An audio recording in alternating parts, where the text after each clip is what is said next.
teknologi MIG, metal inert gas. Jadi melibatkan unsur awan las, ada inert gasnya yang melindungi ketika proses itu CO2. Lalu kemudian di dalam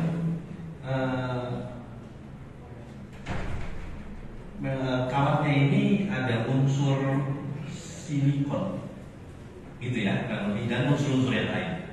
Tapi konteksnya kita batasi di silikon. Silikon ini berfungsi ketika proses welding, satu, untuk meningkatkan fluidity, kemudahan mencair. Karena kalau mencair itu ketika welding perlu untuk apa? Mengisi, ya, permukaan yang harus diisi oleh las, menyatukan lebih baik, dan untuk membuat hasil las itu lebih sempurna, membuat dadakan. Tahu ya dadakan ya? Terus unsur gasnya melindungi dari kontaminasi atmosfer atau oksigen supaya nggak jadi splitter atau kayak titik-titik lah itu, ya. Itu juga teknologi yang kita aplikasikan. Dan samping itu silikon tadi berfungsi untuk mengikat oksigen yang ada di dalam proses pemanasan.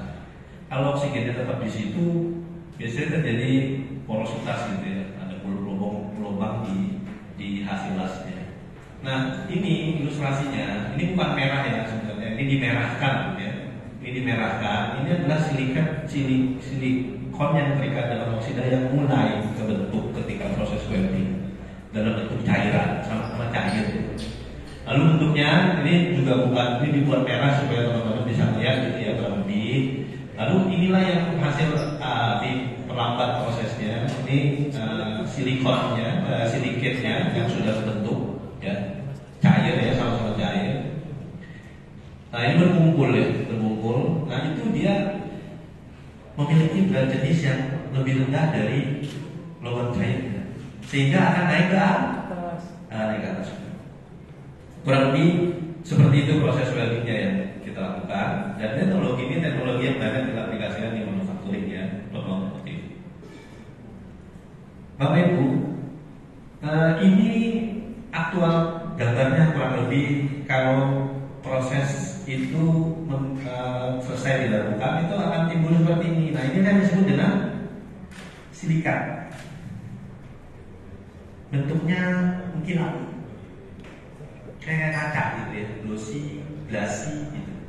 Ada dua, berada di tengah, area tengah, atau berada di sisi pinggir dari hasil lasan. Ya, begitu. Lalu kemudian kalau dilihat di motornya mirip ya, di tengah dan di pinggir. Selanjutnya adalah proses yang dilakukan adalah painting. Painting dia akan menggunakan proses CD. Ya, CD katodik electro deposition. Ya, kurang lebih gambarnya kayak gini. Ceritanya gitu ya. Ada kutub positif, ada kutub negatif. Yang kutub ini nih ditempelin berapa ini Pak? Digantung. Ada gambaran nggak teman-teman? Digantung, nanti jalan pakai konveyor tuh. Dia masuk dalam bak bed, misalnya itu kan udah ada elektrolitnya itu, berisi pigmen sehat dan seterusnya itu. Karena prosesnya transfer ion itu, maka catnya itu partikelnya akan nempel di frame. Nah, nempel di frame ini. Kita gitu ya, nempel sama proses. Tetapi karena ada silikat tadi ada yang ini, dan sifatnya sebagai insulator, tidak dapat menghantarkan listrik. Insulator itu benar dalam menghantarkan listrik. Seperti apa? Seperti plastik itu nggak bisa. Plastik, apalagi kaca nggak bisa. Karena dia sifatnya insulator atau tidak dapat menghasilkan listrik. Sementara proses pengecatan menggunakan elektrolisis, jadinya gimana? Nggak bisa nempel. Paham ya sampai sini? Nggak bisa nempel. Pigmennya nggak bisa nempel di lapisan silikat tadi.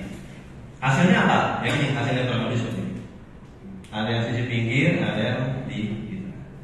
A dan B. Kurang lebih begitu. Sampai sini paham ya, Bapak Ibu ya? Sampai ini paham. Bapak Ibu, metal yang terbuka itu rentan oksidasi. Karena itu semua metal terbuka itu dilapisi dengan antioksidan, misalnya cat, gitu ya, dan seterusnya. Nah seperti yang ini juga dilapisi cat. Dan silikat itu juga mencegah oksidasi. Jadi sebenarnya ini bukan rangka frame yang terbuka, tapi ada silikatnya, lapisan silikat. Itu ceritanya, habis ini coba ya. Itu ada lapisan silikat. Bentuknya bening kayak kaca dan warnanya itu seperti karat. Kadang orang lihatnya seperti karat, tapi dia adalah silikat ya, sesuatu yang melapisi frame. Warnanya itu agak glossy, kurang lebih kayak gitu. Sampai sini bisa dipahami ya Bapak Ibu ya. Inilah proses yang dilakukan oleh kita dan timbulnya silikat, lapisan silikat di frame di area welding ya Bapak Ibu ya, di area welding, las-lasan, di area las-lasan. Gitu kurang lebih. Oke, kita lanjut ya. Lanjutnya kayaknya mending kita tunjukkan yang dimaksud supaya paham. Anda tadi mana Anda bisa lihat bisa mungkin bapak-bapak bisa lihat langsung ya ke sini lebih dekat. Anda bisa minta tolong ditunjukin yang dimaksud dengan lapisan silikat tadi. Tunjukin dulu, mungkin ditunjukin pakai tangan kali yang dimaksud itu yang silikat yang kuning-kuning.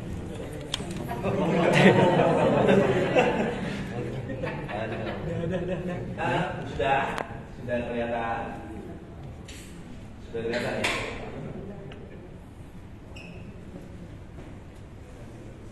ya. Masukkan atau dibongkar Pak? Bagian itu ya. Baik. Oke. Soal titip 2 Sal. Titip Sal. Kelihatan nggak? Bapak Ibu kelihatan nggak? Kelihatan ya? Kita mau kenal dulu ya. Takutnya salah persepsi. Oh ini loh yang dimaksud. Oh itu yang tadi saya jelasin. Oh ada di situ gitu ya. Kelihatan nggak? Ini kan agak diterangin tuh. Oke. Enggak senterin enggak? Senterin dah.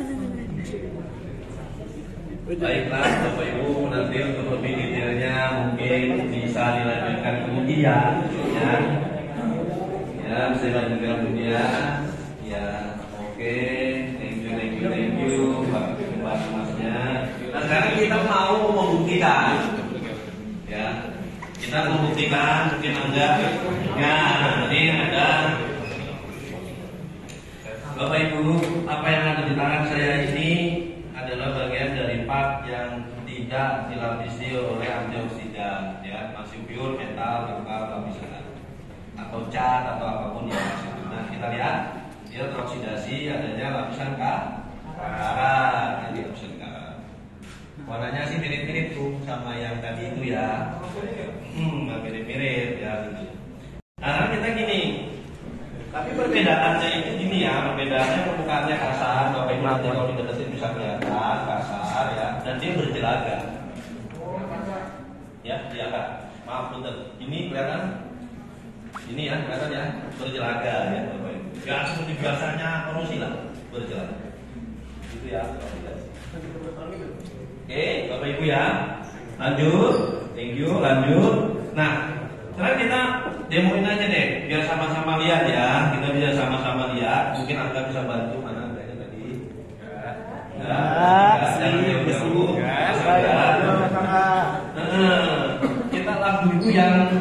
Kita lap dulu yang ini ya, silikat, lapisan silikat ya.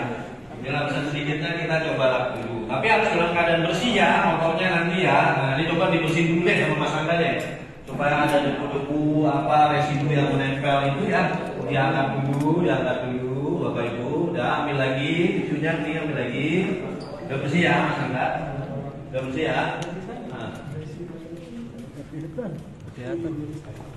Jangan di stang lah, jangan di stang. Iya, agak digosok-gosok aja lah di situnya Mas Anda. Udah. Nih mau ngambil lagi sekali lagi tisunya. Anggaplah itu mungkin bekas residu debu ya. Ini bersih tuh, tunjukin tuh bersih tuh. Yang baru tunjukin bersih ya. Udah tunjukin bersih. Nah Mas Anda coba digosok-gosok di silikat, lapisan silikatnya. Tenang ini ya, pinggir tengah, nah tuh ya, nggak keangkat ya, nggak ada residunya, nggak ada jelajahnya ya, gitu kurang lebih Bapak Ibu. Oke, nah sekarang pasangkan di sini, teman-teman bisa di sini juga.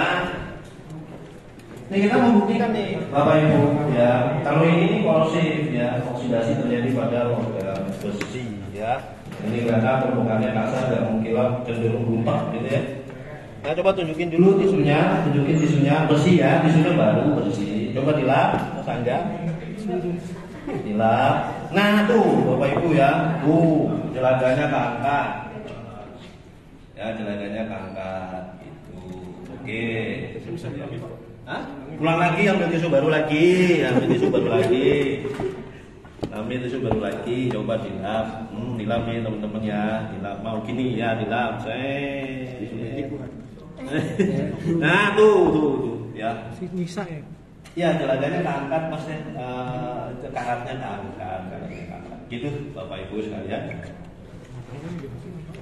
Demikian yang bisa kami jelaskan mungkin secara sederhananya untuk menjelaskan apakah pecah kuning gitu ya, orang bilangnya pecah kuning gelagar, kita sebutnya adalah lapisan sedikit tadi korosi atau bukan ya. Dan ketika motor sudah digunakan oleh konsumen, selama lapisan sedikitnya tidak lepas, tidak lepas dari fretnya, maka dia aman dari karat. Seperti juga logikanya cat, kalau cat itu lepas, ya udah terbuka logamnya dan bisa menyebabkan karat gitu, ya. Dan daya rekat dari silikat tadi itu cenderung lebih kuat dibanding cat. Itu ya, Bapak Ibu, apa yang bisa saya sampaikan di sore ini untuk teman-teman. Saya kembalikan ke Mas Angga. Terima kasih. Oke, terima kasih banyak Pak Subhan. Semoga tadi sedikit banyak bisa menjelaskan gitu apa lapisan silikit. Saya paham mungkin Bapak Ibu rekan-rekan ada banyak pertanyaan kira-kira mau nanya apa nih gitu. Jadi untuk itu kami ingin mengundang untuk narasumber kita di sore hari ini untuk bisa maju ke depan. Untuk kita mengundang Bapak Alauddin sebagai Corporate Communication PT Asmada Motor dan juga kepada Bapak Subhan sebagai Manager Technical Service PT Asmada Motor untuk bisa ke depan dan kita buka sesi pertanyaan karena waktu yang kita punya cukup sedikit gitu ya. Saya akan membuka satu kali lot pertanyaan, yaitu satu kali sesi pertanyaan dengan 3 pertanyaan. Untuk itu ada yang ingin bertanya silakan. Pak Muhib, monggo Pak. Saya nggak enak biasa ngobrol, atau saya kayak gini ya. Dari sini, oke, silakan Mas Adiro. Terima kasih, saya Adiro dari Negara itu.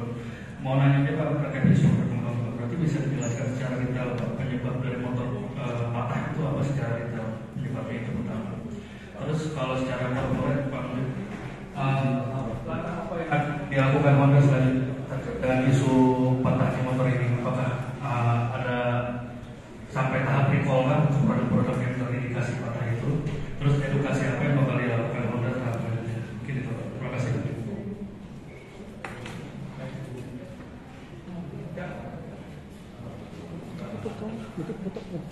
Foto sama rekaman suara.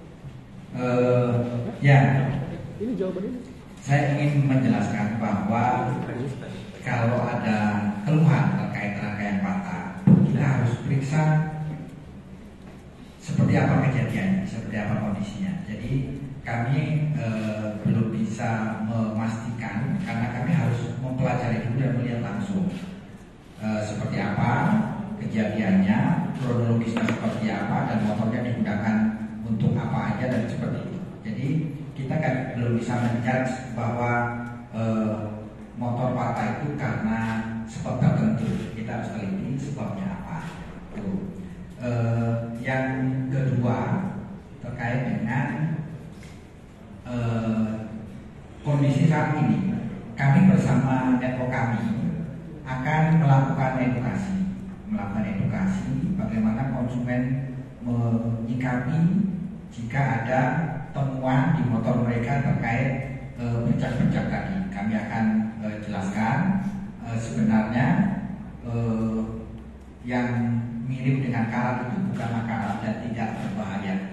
Kira-kira seperti itu ya. Kami akan melakukan edukasi ke konsumen. Dan terkait nikol, karena sudah kami sampaikan di awal tadi bahwa produk kami sudah kami produksi dengan melalui proses uji kualitas yang sudah teruji, gitu ya, sudah teruji, sehingga kami akan berusaha bagaimana memberikan kepuasan dan kenyamanan dan keamanan konsumen ketika menggunakan produk sepeda motor kami. Tentunya berbagai macam edukasi akan kami lakukan dan dapat kami sampaikan sejauh ini kami belum memiliki rencana recall seperti itu. Tentu kami akan berusaha proaktif, cepat dan sigap menangkap setiap keluhan yang disampaikan konsumen. Nah, mohon jika ada konsumen yang mengalami kendala atau keluhan dengan sepeda motornya, jangan ragu-ragu untuk datang ke kami, ke bengkel resmi kami, karena kami bersama jaringan akan proaktif membantu dan memeriksa keluhan yang disampaikan konsumen di sepeda motornya. Demikian ya, kami yang terpenting bagi kami adalah kenyamanan dan keselamatan konsumen. Itu prioritas kami. Kalau misalkan ditemukan lagi bercak kuning itu, langkah selanjutnya apa ya? Gimana? Ya, terkait dengan bercak kuning ya, jika memang ada keluhan yang dirasakan oleh customer-nya bisa datang ke Pak Has gitu ya. Kalau kemudian ada salah satu khawatir gitu ya, untuk kemudian kita educate, kita jelaskan kepada konsumennya. Mungkin juga bisa kita dibuka seperti ini kepada konsumennya gitu ya, agar konsumennya bisa mengerti bahwa lapisan silikat bukan karat. Ya, dia justru melapisi frame untuk mencegahnya dari proses oksidasi yang tepat. Kalau lebih begitu ya Bapak ya. Terima kasih. Ya, silakan.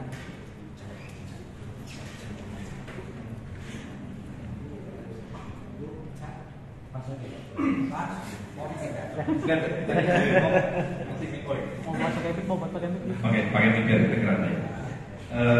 Ini nanya hal teknis. Tadi tentang pengecatannya, tentang pengecatannya itu, pengecatannya itu yang kecat akan sisi luarnya aja atau sisi dalam juga itu terlapis cat.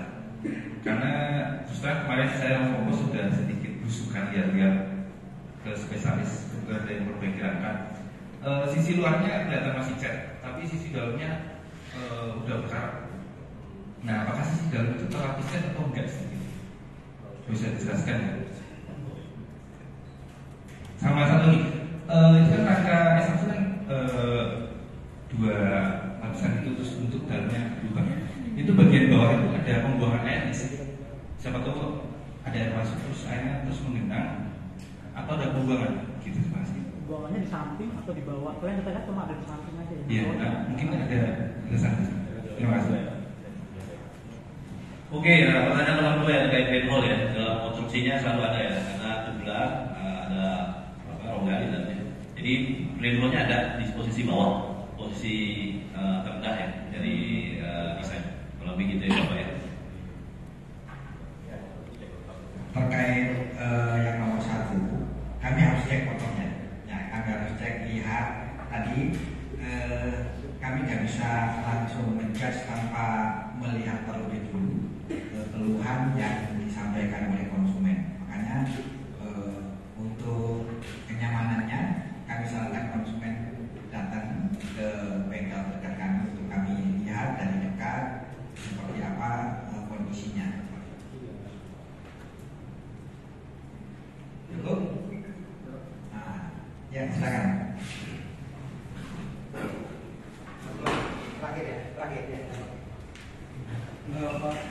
Ini Pak, saya mau tanya, untuk KHM apakah sudah melakukan investigasi kasus Rahmat Esam ini, terutama untuk video yang viral itu Pak, apakah sudah ditelusuri atau belum? Kemudian ada nggak sih Pak indikasi bahwa video itu dibuat-buat Pak? Jadi semacam black campaign gitu lah Pak. Kira ada nggak Pak indikasi seperti itu? Kemudian terkait dengan garansi Pak, kan tercantum 1 tahun atau 10.000 kilometer Pak. Lah misalnya itu melewati masa garansi, apakah akan tetap ditangani oleh Pemda atau gimana?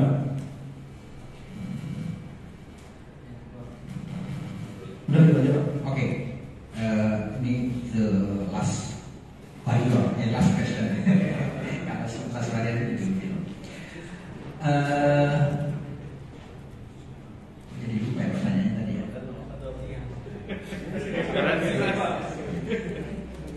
Biar tegang. Jadi investigasi. Yes, kami sudah dan sedang dan akan melakukan itu. Kami berusaha proaktif mendata, memverifikasi, mencari pemilik sepeda motor yang menyampaikan permasalahannya lewat medsos. Kami berusaha dengan sangat serius untuk mendapatkan informasi detail konsumennya dan sepeda motornya. Kenapa? Karena memang kami ingin proaktif dan ingin mengetahui bareng-bareng, memeriksanya apa yang menjadi penyebab masalah yang disampaikan di publik itu. Nah, yang menarik ini saya nggak mau menyampaikan bahwa akun-akun itu apa tadi bahasanya Black campaign ya? Black campaign. Saya nggak mau mengatakan black campaign. Silakan teman-teman nanti bisa melihat dan membantu untuk juga memverifikasi black campaign atau tidak gitu ya. Black campaign atau tidak, silakan teman-teman membantu melakukan verifikasi, karena menurut saya verifikasi itu penting gitu ya. Karena kami juga berusaha melakukan verifikasi untuk mendapatkan data konsumennya. Yang dapat saya sampaikan, ada yang merespon atau ketika di DM, ada yang merespon di DM, ada yang tidak merespon sudah beberapa hari ini gitu. Ya ini salah satu challenge yang kami hadapi, bahwa dalam melakukan investigasi ini kami bahasanya mungkin investigasi kali ya, dalam melakukan pencarian gitu ya. Kalau investigasi kesannya nanti apa KPK atau apa gitu ya, ini kan jangan dikutip ya. Jadi itu kami sangat serius untuk mencari dan mendapatkan informasi terkait konsumen yang menyampaikan keluhannya di medsos. Saya tidak bisa menyampaikan itu sudah ada black campaign atau tidak. Teman-teman nanti bisa menjudgment sendiri, karena era medsos ini sangat terbuka kan ya. Kalau kita verifikasi akunnya akun siapa, clear atau enggak, itu bisa kita lakukan verifikasi. Yang dapat saya sampaikan, saat ini kami sedang berusaha untuk mendapatkan semua data-data konsumen yang menyampaikan keluhannya. Tujuannya kami berusaha proaktif menjemput bola untuk menangani keluhan-keluhan yang ada di media sosial. Jika masih ada masyarakat atau pemilik sepeda motor Honda yang merasa belum dihubungi, dapat proaktif menghubungi kami, entah itu ke AHAS terdekat atau ke call center kami. Mungkin itu. Ya, terima kasih. Katanya yang baik udah ngirim surat ke KHM Pak, terkait dari pengaduan. Soalnya yang terima pengaduan kurang dari 10 hari. Mereka sudah bisa ke KHM tapi belum direspon. Ya, kalau itu saya harus ngecek dulu, karena sehari ini saya di sini jadi belum tahu apakah ada panggilan atau tidak. Tapi yang pasti kami akan akan bekerjasama memberikan informasi yang diberikan oleh pihak-pihak yang ingin butuh informasi terkait bagaimana upaya kami memberikan respon memberikan tanggapan terhadap keluhan-keluhan yang disampaikan oleh para konsumen kami. Jadi kami akan kerjasama dengan pihak-pihak yang ingin mendapatkan informasi tersebut. Dan oke, saya kembalikan ke Mas Aga. Oke, baik, terima kasih Pak Muhim dan Pak Sultan atas waktunya. Rekan-rekan semua, karena keterbatasan